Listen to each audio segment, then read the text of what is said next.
Good morning mga idol, tayo nagbabalik muli. Ngayong video natin ngayon ay meron tayong i-repair na concert EB502E. So ayan, lurig kung sabi nila. Ay ang sira nito, kapasitor, pan. Kasi ito yung pan nya, wala na, alog. So, merong bago. Yun, bagong kapasitor, 4. So, 2 lang yung kapasitor niyang luma. Pero, dahil meron tayong 4, gagamitin natin lahat yung 4. Tapos, dito pa yung mga potentiometer niya. Kaso lang, wala pa tayong ano. Kaya, unahin lang muna natin yun at para matesting na rin. So, itong 4 na ito, ay magiging series parallel to. So, may mga nagsasabi na pwede ba ito na magiging 4. Para sa akin pwede, lalo na sa mga tugtog ngayon na ayun, tinatawag na ragatak. So nakakatulong din ito. So mamaya na lang, i-set up muna natin.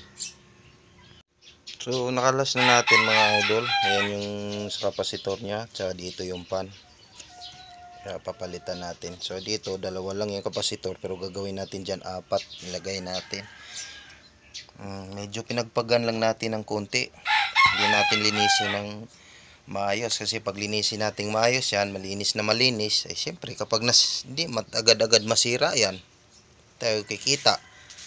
Saka wala rin naman bayad ito, kaya pagpagan lang natin ng kaunti. Ganun lang yan natin. Yan ganun lang. Pwede na yan. So ayun mga idol, ito nagawa na natin yung 4 na kapasitor. Connected na rin.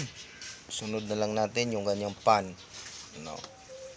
Ganun lang kasimple, wala nang linis-linis. Ganun yung gagawin nyo.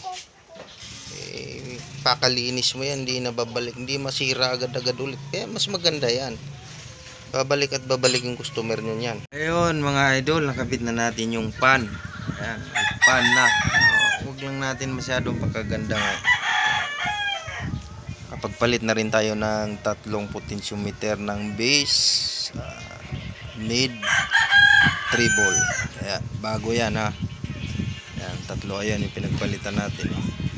Ayan, maliwanag naman, nagpalit tayo ng bago. Pero hindi rin natin linisin ng maayos yung board na yan. Kasi pag linisin natin ng maayos yan, ay hindi masisira yan agad-agad, wala tayong uulitin. So ganyan lang muna, nagpalit nga tayo ng pisa pero hindi natin linisin yan. Okay, ganun lang. At ito na nga mga lodi, sa tingin ko ay okay na ito. So lagay na natin to at nalagyan na natin ng kapasitor. Sobra pa nga nilagay natin para masira. Tapos dahil ito EB502E, hindi kaya yan mamatay dito sa ating targa na D15 na subwoofer. Yan yung nakaload dito sa isa nating MCB. So dahil sisirain nga din naman natin yan para magbayad ulit yung customer natin, ilulod natin yan kung kaya ba. Kasi doon sa isa kong amplifier na sariling akin talaga, yung Joson Mars Max, hindi niya mapa yung D50 na yan ngungu siya kumbaga subukan natin dito. Dahil lalo na sabi nga nila kaganda daw kapag ganito. Yun ang sabi pero para sa akin talaga nakakatulong yan. Pero yung iba hindi maniwala dyan. Hindi, wala yan, gastos lang yan. Subukan natin. Kabit. Tapos yung ito yung laman sa loob legit yan yan. Yan 500 watts subwoofer ito. Pero siyempre dahil dual yan, 4 ohms siniris natin para maging 8 ohms. Yan. Maya sound check na natin. Ibabalik ko lang yung takip niya mga idol. Ito. Yan. Yan baka sabihin nyo naman kinaya dahil ibang amplifier. Eh, yun. Yan. Ilalak natin muna. Balikan ko kayo maya maya.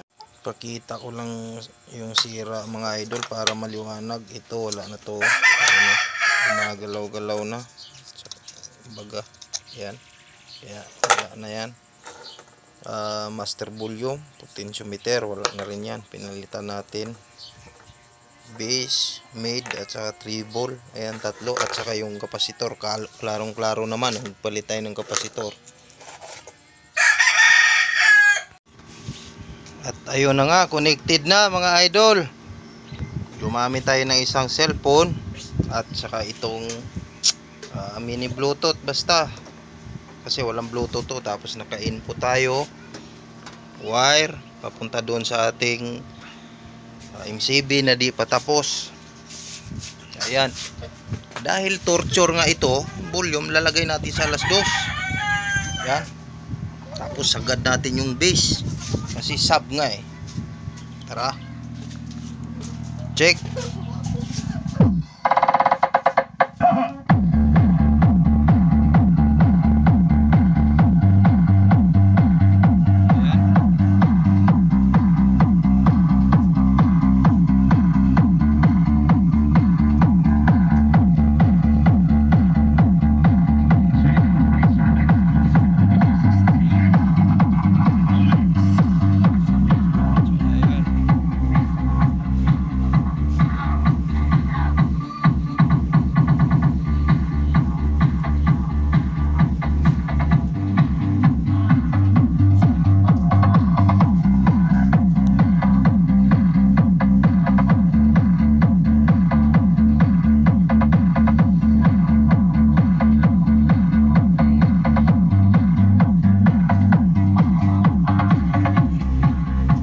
Concert lang ang baon.